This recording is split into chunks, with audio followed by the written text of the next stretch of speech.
There's a fair amount of drugs, marijuana, magic mushrooms, cocaine. I mean, that's going to surprise people. But important to acknowledge. Prince Harry was rushed to the hospital, found unconscious. Alone, unresponsive, and Meghan Markle, nowhere in sight. Doria Ragland, silent. What unfolded inside Montecito has stunned even those who've grown numb to royal scandals. But this is different. This time, the whispers have teeth. Before we dive into one of the darkest chapters unfolding behind palace gates and California mansions, take a second to subscribe. If you're tired of polished PR spin and want the raw, unfiltered truth, this is the place. Turn on that notification bell because what you're about to hear may never be aired by mainstream media. The truth is, Prince Harry isn't well. That's not speculation. That's not royal gossip. That's a pattern, now surfacing for the world to see. According to multiple reports, Harry was found unconscious by his trusted longtime bodyguard, a man who's seen him at his worst and still sounded the alarm. The bodyguard allegedly discovered him in a state that left no room for interpretation. This wasn't exhaustion, and it wasn't a fluke. Harry had reportedly overdone something. What exactly? That's the question swirling through the headlines and fueling a firestorm online. And while Harry was being rushed to medical care, his wife Meghan Markle was reportedly laughing, sipping cocktails at an exclusive members-only club. Not at his side, not calling emergency services, not even seen at the hospital. It's no wonder that even Harry's former supporters are turning away. Sympathy is evaporating, and what's left? Indifference, anger, resentment. But it gets darker, much darker, because, according to Lady Colin Campbell, someone with a long track record of exposing uncomfortable royal truths, this isn't just a case of emotional distance. It might be something far more sinister. She points to Doria Ragland, Meghan's mother, with unsettling clarity. Lady C alleges that Doria has a well-known history with substances, even claiming that during Meghan's own pregnancy, Doria was still using crack. She drops a chilling line. Maybe Meghan never came out of the womb totally intact either. That statement isn't just controversial, it's explosive, and it sets the tone for what may be the most chilling theory. Yet, that Meghan and Doria, knowingly or not, have been enabling Harry down a destructive path, maybe even pushing him there. Lady C speculates that Meghan has freed Harry from his conscience, encouraging him to abandon logic, family, and even self-preservation. She believes Meghan tapped into Harry's darkest instincts, nurturing his most self-destructive behaviors under the guise of love. If true, this goes beyond dysfunction, it's calculated chaos. And that's not all. Thomas Markle Jr., Meghan's own half-brother, didn't hold back either. In a rare and scathing interview, he claimed Meghan may see value in Harry's downfall, not divorce, no, something worse. He floated a theory so disturbing it seemed more like a Hollywood script than real life, that Harry's demise would make for the perfect next chapter in Meghan's personal Netflix saga, that as a widow, not a divorcee, Meghan would not only gain public sympathy but also control over Harry's estate and the future of their children's inheritance. Shocking, absolutely. But as Lady C reminded viewers, history has seen this before. She compared the situation to the infamous Gloria Vanderbilt custody scandal where greed, power, and manipulation clashed in courtrooms and tabloids. Only now, the stage is global, the players. Royal, according to Campbell. If Harry were to pass, Meghan wouldn't just inherit assets. She would inherit control over everything, not locked down by royal lawyers, control over their children's fortunes, control over the narrative, and, perhaps most disturbingly, control over how the world remembers Harry. This brings us to what may be the most uncomfortable question of all. Was this preventable? Lady C doesn't mince words. She believes Harry has always been deeply disturbed, even as a child. She points to Princess Diana's bulimia during pregnancy as a possible contributing factor. According to her, Harry was never emotionally steady, and Meghan, far from helping him, amplified that instability. He's a mess, she says. It's written all over him. The warning signs, she argues, have been flashing for years. And yet, no one in Meghan's inner circle or Harry seems willing to stop the freefall. Instead, Lady C claims Meghan encouraged it, isolated him, weaponized his pain. And when the walls began to close in rather than pulling him back, she offered a bottle, a camera, and a contract. And the consequences, they're unfolding before our eyes. Asterisk in public, Harry has looked like a shadow of himself. The spark is gone, the energy is drained. In a recent video made for the German military, and another during his appearance in China, his performance was almost robotic. Empty eyes, flat tone, slurred delivery. It wasn't royal, it wasn't professional. Even the media, outlets once loyal to the Sussexes, are beginning to acknowledge the obvious. Us Weekly, long seen as sympathetic to Harry and Meghan, recently ran a piece comparing the paths of Harry and William. The difference was brutal. William grounded, purposeful, respected. Harry, wandering, angry, lost. The article, despite its carefully chosen words, could barely hide its contempt. Harry has no clear role, no vision, and most damningly no influence. That kind of coverage signals a major shift. If even your allies start pulling away, you're in real trouble. But the fallout isn't just personal, it's professional. It's financial. Enter Netflix. Once the Sussex's most vocal corporate ally, the streaming giant has quietly started backing away. Lady C and Dan Wooten discussed it bluntly. The tide is turning at the very top. Netflix has now aligned itself with King Charles, producing a major documentary with Idris Elba to mark 50 years of the prince's trust. That's no minor project. It's a public high-budget, high-profile endorsement of the monarchy, Harry's former world, and it sends a very clear message. The crown is winning the long game. Ted Sarandos, Netflix's co-CEO and once Meghan's biggest supporter, is reportedly facing internal pushback. His alliance with the Sussexes is now viewed by many as a liability. Boardroom tensions have emerged. Executives want distance. Sarandos, whose wife is a woman of color, once leaned heavily into the idea that Meghan represented a modern cultural force. But now that her popularity has crumbled and her projects continue to flop, that narrative is collapsing. Even Meghan's long-anticipated lifestyle brand failed to gain traction. Her podcast struggled to retain listeners. Her public image, once crafted to perfection, is falling apart under the weight of contradiction, narcissism, and irrelevance. And still, through it all, Harry seems absent.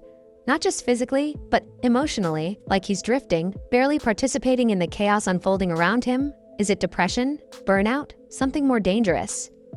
Lady C suggests we may be witnessing the unraveling of a man who has been manipulated and emotionally dismantled over time. She draws a stark distinction.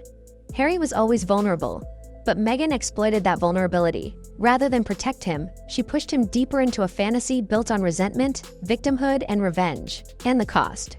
It's visible now in his eyes, in his posture, in the headlines, and most tragically, in his silence. There are even whispers, but persistent, that the royal family foresaw this path years ago. In Lady C's own book, Meghan and Harry, The Real Story, she claims that Buckingham Palace had deep concerns early on, that Meghan could enable Harry's downfall, that his mental health was fragile, that her influence might eventually lead to catastrophe. And now, that prophecy seems chillingly accurate. Even the British public, once divided, is now largely united in their assessment. Meghan is seen as calculating, Harry is seen as broken, and the monarchy, long accused of being cold, is suddenly the only institution that looks stable. But the Sussex narrative isn't done yet, because just when it seems like things couldn't fall any further, new rumors begin swirling. About money, about custody, about the terms of a quiet separation agreement already in motion behind closed doors. Lady C doesn't say this outright, but she hints at it.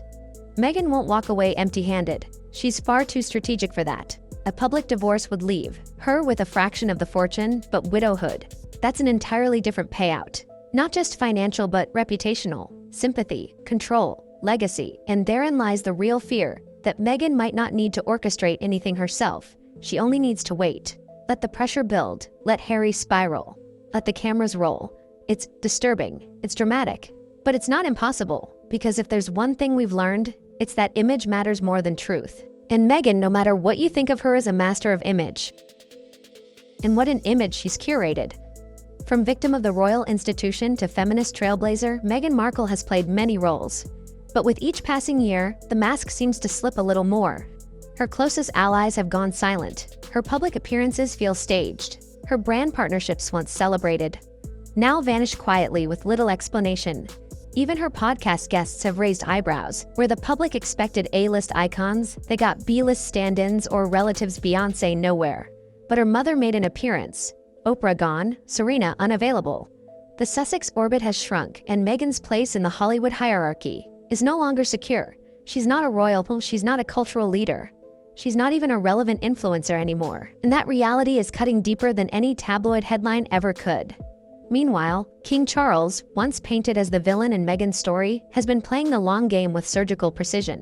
By teaming up with Idris Elba, an actor beloved across generations and demographics, for a Netflix project, Charles didn't just reclaim the narrative. He hijacked the very platform Harry and Meghan were using to shape theirs. And unlike Harry, Charles isn't slurring speeches. He isn't isolated. He isn't stumbling through public appearances with a forced smile. He's commanding strategic, focused, and the people are noticing Netflix's decision to back this royal project signals a seismic shift, not just in content but in power.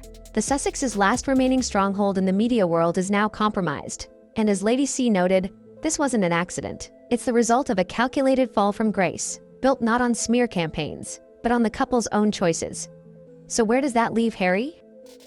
Alone, lost. UNMOORED. In videos he appears dazed, robotic, detached. His body language screams discomfort, his eyes carry exhaustion, and still, he won't leave. Not Meghan, not California, not the fantasy. Because the fantasy, broken as it is, may be all he has left. And here's the tragedy. No one is reaching out. Not publicly, not forcefully, not with urgency. The palace is silent. William is silent. Even the tabloids, once obsessed, now seem almost bored. The world has moved on. And Harry, he's stuck in the wreckage of a castle he helped burn down. Lady C poses a heartbreaking theory that Harry was groomed for collapse. That from childhood, his emotional instability made him the perfect mark. That Meghan, Doria, and their circle didn't destroy him, but they saw the cracks and chose to exploit them instead of protect them. She goes further, warning that Meghan has detached Harry from every pillar of identity he once had. His family, his country, his military service, his honor, his public trust, all discarded in exchange for freedom, a freedom that now looks more like exile. And now, as the headlines turn darker and the concern more real, Meghan remains carefully silent. Her PR team, once lightning fast with statements and denials, has gone quiet. No rebuttal, no photos of them walking together, no family outings, no staged happiness, just distance, the kind of distance that feels permanent. And the rumors, they're getting harder to ignore. Divorce whispers have turned into boardroom chatter. Brands are pulling back. Sponsors are hesitant. Even Netflix, as mentioned, is choosing the monarchy over the drama. And behind closed doors, according to Wooten, Meghan is calculating her next move. She may not be staging Harry's downfall. She certainly knows how to benefit from it. Because if Harry breaks completely emotionally, physically, or mentally, only fuels the next chapter of her story. She pivot, reinvent, rebrand. Again, widowhood isn't just a tragedy, it's a narrative, a comeback, a book deal, a documentary, a resurrection, and Meghan knows how to rise from ashes, even if she's the one who lit the match. Asterisk. And while Meghan quietly strategizes, Prince Harry's situation grows more uncertain by the day. He's no longer the people's prince, nor the royal rebel with charm. He's something else entirely, now disconnected, paranoid, emotionally weathered, and publicly sidelined. The public sees it, commentators feel it. Even the media, that once championed him, can no longer spin the obvious. He's not well. And Lady Colin Campbell, never one to sugarcoat, was blunt. The guy is a mess. She said it without venom. Not to humiliate, but to acknowledge what so many others are too afraid to say. She painted a picture of a man whose soul has been twisted by years of unresolved grief, misguided loyalty, and psychological manipulation. Someone who needed help but got exploitation instead. This is no longer about petty royal feuds. It's no longer about tabloid gossip. This is about a human being visibly deteriorating while the world watches. Half concerned, half detached even. Meghan's defenders are struggling to keep up appearances. The strong woman silenced by the monarchy narrative is collapsing under the weight of mounting contradictions. You don't isolate your husband from his family if you want peace. You don't cut ties with every friend, every ally, every support system, unless you're building something that can't withstand the truth. And that's where we are now. The monarchy, battered but resilient, has endured. King Charles is strategically realigning public support. Prince William continues to lead with quiet consistency. Queen Camilla has earned public respect despite brutal early criticism. Even Catherine, Princess of Wales, has remained universally admired. They have weathered storms. They've made mistakes, but they've adapted. Meanwhile, Harry and Meghan stand on an island of their own, creationally unstable, slowly sinking. Meghan, for all her PR brilliance and image mastery, may soon realize she's overplayed her hand. There's only so long the public will accept contradictions without accountability. Only so long sponsors will stay invested in drama without results. Only so long the cameras will care if the story ends the same way it always does, with another scandal, another fallout, another sob story that no one's crying over anymore. And Harry? Well, he may be the final casualty in a saga that was never about truth, healing, or justice but control, optics, branding. Lady C's final warning rings out like a funeral bell. This could all end very badly. And what's worse is nobody may care by then. That's the tragedy, because even now, as Meghan reportedly plots her next venture as Doria remains silent, as the world scrolls past headlines about Harry's collapse, the man at the center of it all might be breaking. And the silence surrounding him may be the loudest alarm of all. So, if you've made it this far, ask yourself, who is really protecting Prince Harry? Who benefits from his fall? And why are those closest to him the most distant when it matters? These are the questions we should be asking, and if you want to keep uncovering the stories, the mainstream won't touch the power plays, the cover-ups, the unraveling of carefully curated narratives, then you know what to do. Subscribe now and turn on notifications, because this is just the beginning. The royals may be playing chess, but some pawns are about to take the king. And trust me, you won't want to miss the next move.